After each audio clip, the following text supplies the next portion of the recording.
video game industry has always been diverse. There has always been room for women in this space. And even though the modern day feminists claim that that isn't the case, there are lists and lists of women who have shaped this industry for the better. Amy Hennig, Carol Shaw, Roberta Williams, the list goes on and on. But the women who are currently in the video game industry love to play the victim and say that they are being treated unfairly, that they haven't been given as much space as men, and ultimately the people who either fought during Gamergate wanted to have this shape changed and got their way, or the people who are trying to make a few bucks off of Gamergate 2 have decided to come together in a brand new article titled "A Decade On from Gamergate, How Has the Games Industry Changed for Women?"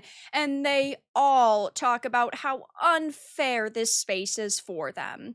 I have a few different things to show off, but before I get into the topic, if you enjoy the content I create, check out the links in the description, join the community and my live streams, and consider supporting through Patreon or YouTube memberships. Now, I of course believe that the best person for the job should get the job. I think that your skin color, your age, your gender should not matter, and merit-based hiring is the direction we should be going in. Not, oh, well, you get hired based off of our DEI initiatives. And if you look at the video game industry, there have always been women a part of this space, but there are plenty who feel like they haven't been given as many chances, not because they're not as good at their job or because they just are not bringing enough to the table, but because people are treating them unfairly. And now there is this newer article that I found that says "A decade on from Gamergate, how has the games industry changed for women?" And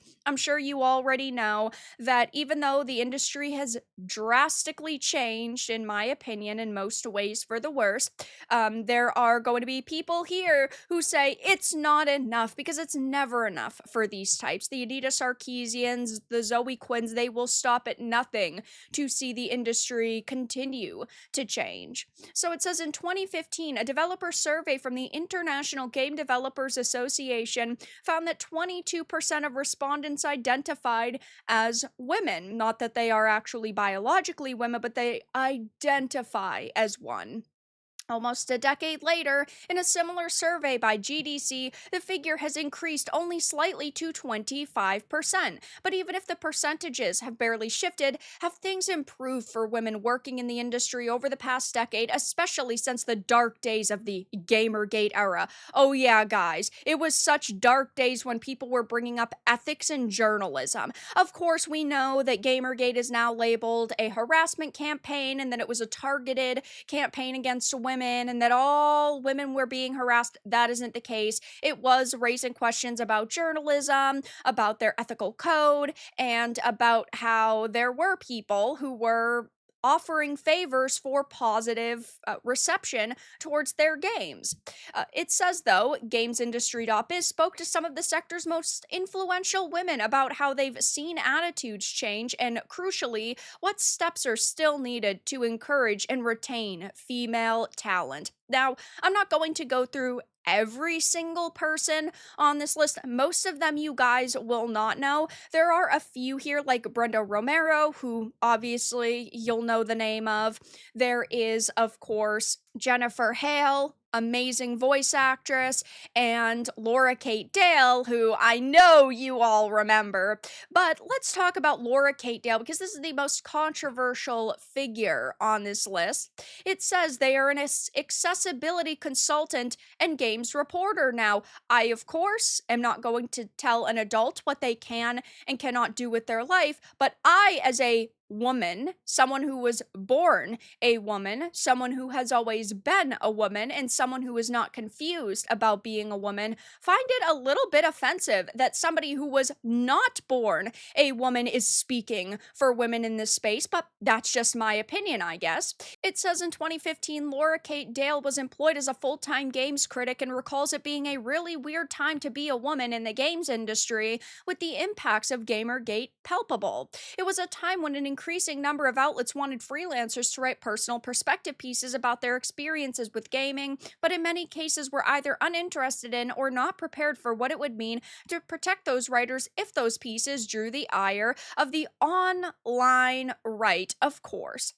Being a year into this spike in women don't belong in gaming discourse, 2015 counterintuitively had its positives. I hate this narrative that they constantly tried to push. Nobody was saying women don't belong in gaming. Yes, there were people saying that there were certain women in this space who did not belong in gaming because those women were actually grifters. They took hundreds of thousands of dollars from audience members, didn't deliver on projects. You know what we call those in the modern day? Scammers. Are you calling out the Anita Sarkeesians for ripping you off? Are you calling out the Zoe Quinns for ripping you off? No, because they push the same narrative you do. And so ultimately, you are sitting here and you are still protecting them to this day. It says, though, we were seeing initiatives popping up to highlight women's achievements in the industry. Oh, yeah, because that totally hadn't happened before. Again, look at Roberta Williams, look at Amy Hennig, look at so many women in this space that are very important to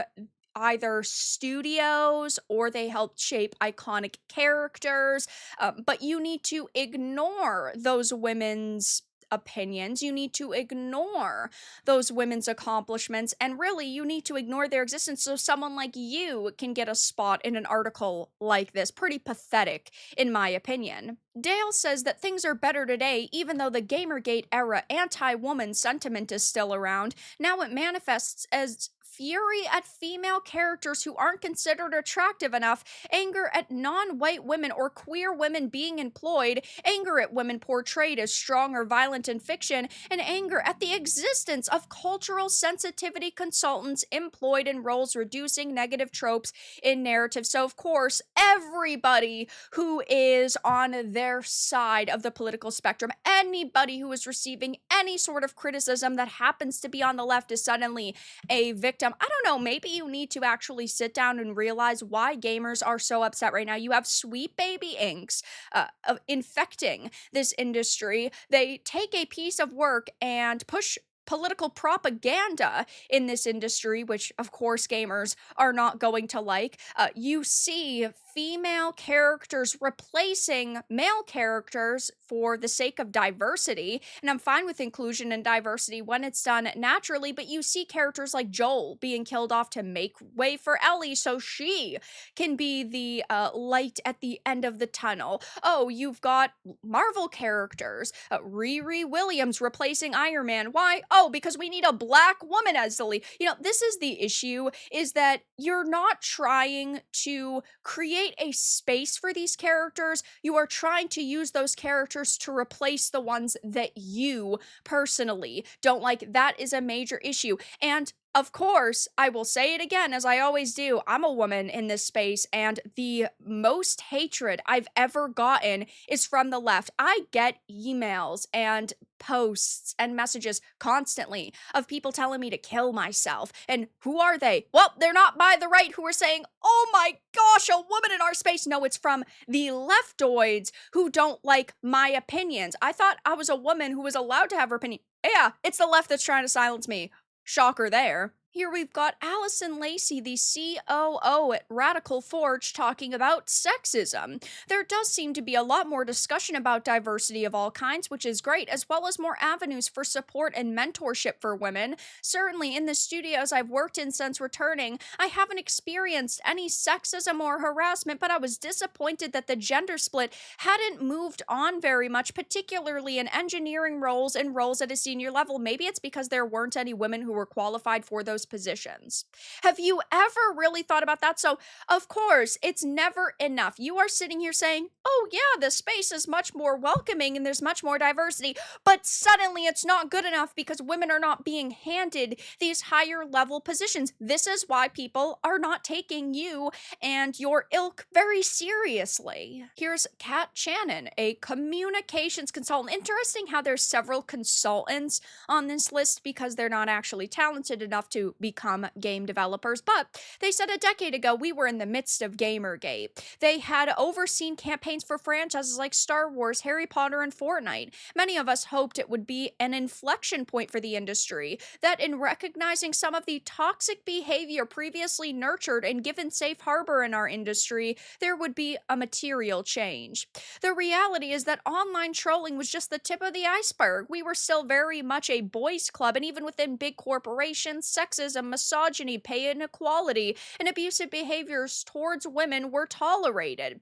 Channon says that over the past decade, there's been tangible change with more formalized policies in place to support women in the workplace, but they still believe that there are changes to be made. There's still a lack of gender diversity in video games, particularly in leadership. We still see women's careers on hold/pushed back relative to their male peers as a result of maternity leave. Our policies around women's healthcare, specifically fertility treatments, miscarriage, stillbirth, and menopause, are not where we need them to be, and we're not just starting to see the data on the way in which the pandemic was particularly detrimental to women. So, yeah, of course. Poor us, poor us. And as I mentioned, someone like Jennifer Hale is on this list. She doesn't say anything controversial. It's just like they wanted to legitimize this article by adding in a few positive experiences of women and a few larger names because they know the Laura Kate Dales can't carry a piece like this. But someone like Jennifer Hale doesn't say anything extremely controversial. She says the industry's changed for the better. It's very heartening to see somebody who's actually pretty positive about the state of the industry and isn't sitting here and making demands. But yeah, I mean, this article is pretty massive. I'm going to be going through it a little bit more because there are a few names on this list I've never really researched before, like Dr. Marie Claire Isaacman. But yeah, I mean, it's just a massive hit piece on gamers, the video game industry, and sitting here and crying about how unfair things have been for women. And oh my gosh, men are given more opportunities. And a decade on from Gamergate, the industry hasn't changed for the better, even though that is a ridiculous statement to make. But that's all that I really had to discuss in this video. Let everyone know your thoughts in the comments below. If you found this important and informative, make sure to give it a like, share it, and subscribe to the channel. And if you didn't, give it a dislike. I appreciate your support either way, but I'll talk to you all again in the next video really soon.